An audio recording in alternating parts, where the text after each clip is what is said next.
Your subscribers are rarely more engaged and receptive to your email marketing than they are when they first sign up for your email list. This makes welcome emails the perfect way to capitalize on this opportunity and introduce people to your brand. The stats back this up.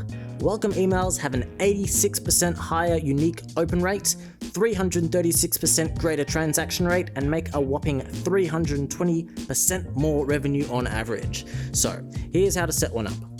First, navigate to the automations page. Next, give your automation a name. Then we need to configure our trigger settings. For a welcome email, you want to create a list triggered automation. So create a new automation and select the trigger whenever someone joins a list. Next, select a list. For the most common welcome series, select all subscribers. You can also choose to exclude subscribers who are in another list or segment. Note that once you enable the automation, you can no longer change the list that triggers the automation. For this welcome series, I'm going to trigger my first email immediately after subscribers join my list. So I'll place an email directly under the trigger. Once you drag your email into the automation, you can give it a name for your own records and a subject line.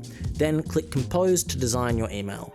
You'll be directed to our email composer where you can add content and create your campaign.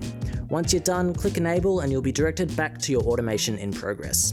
The design of this email is up to you, but typically in your first email, you simply want to thank your new subscribers for signing up. The most successful automations will use multiple welcome emails. For this advanced example, our series will be segmented by whether your new subscribers have made a purchase or not.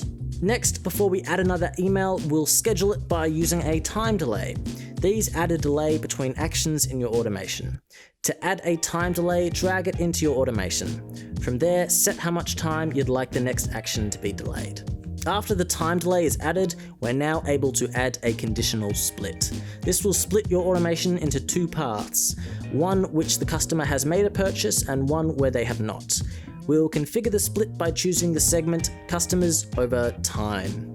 We will drag an email under each path and compose both emails, but only include a discount under the No path to entice subscribers to convert into paying customers. Under the Yes path, you can put a call to action to get your customers to follow you on social media, or you can put more information on what makes your store so great. Now that your emails are in place, click Enable at the top right of the screen. You'll be prompted to confirm you'd like to enable the automation, and that's it. You're done.